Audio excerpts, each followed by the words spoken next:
Today marks 11 years since I lost my dad unexpectedly to a heart attack. He was just 48 years old. He was active, an instructor at the Federal Law Enforcement Training Academy. He left work early that day because he wasn't feeling well, then suffered what is known as a widowmaker heart attack caused by a blockage in the heart's largest artery. And according to the American Heart Association, cardiovascular disease accounts for nearly 1/3 of all U.S. deaths, killing more people than cancer and accidents combined.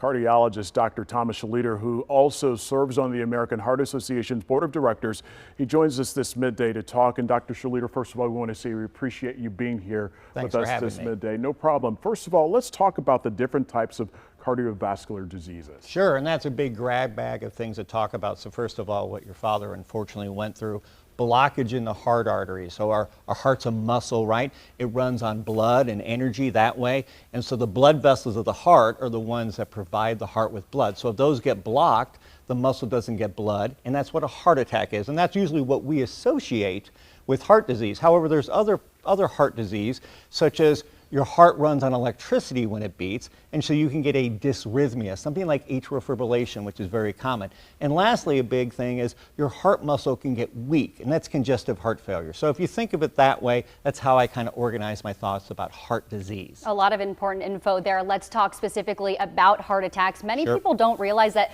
the warning symptoms, they look different for men versus women. So what should those watching right now know? Absolutely, and such an important point, right? Because both men and women are affected by heart attack. It's the leading cause of death in this country. So men, a lot of times, have the prototypic symptoms that we see on TV, right? Someone clutching their chest, saying they have chest pain. Someone with pain going down their arms. Someone who looks pale and sweaty, trouble breathing and fatigue.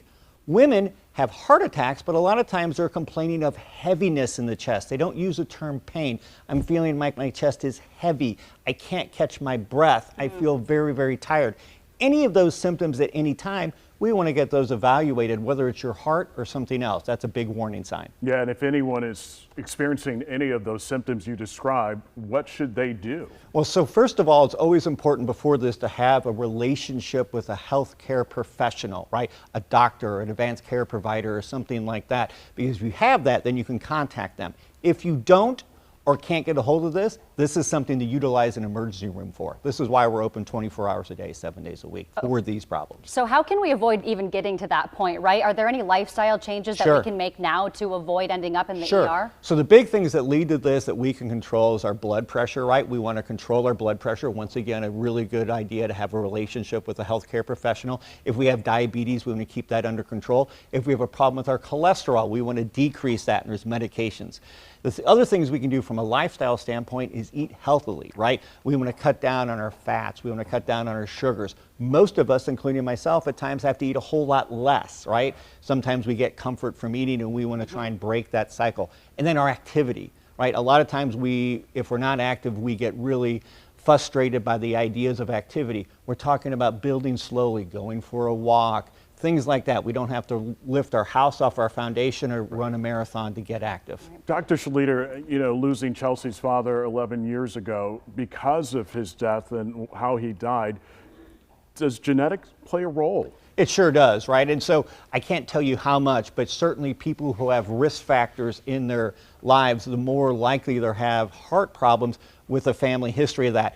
And right now we can't control our genetics. Someday we may be able to. We may be able to modify those genes. And that's why it's so important for the lifestyle changes that you can make with your diet, with your activity, and controlling other things, high blood pressure, diabetes, and cholesterol, because you can control those things while you can't necessarily control your genetics. And for those of us who do have a family history, maybe have been putting off seeing a doctor, what is your message to them today? Don't do that, right? It shouldn't be scary going to a doctor. You should really establish that. And there are things we can do to assess your risk for having heart disease. There's something known as a heart scan, which looks at calcium in your arteries. A very good idea for anybody with risk factors like you're talking about. You want to have that relationship because we want you around for a long time. We want your dad still here, even 11 years later. Yeah, knowledge is power. 48 years old, and most people think that it can't happen to someone that young. Dr. Schleter, thank you for being here. Thanks for having me. We can't talk about it enough. Yeah.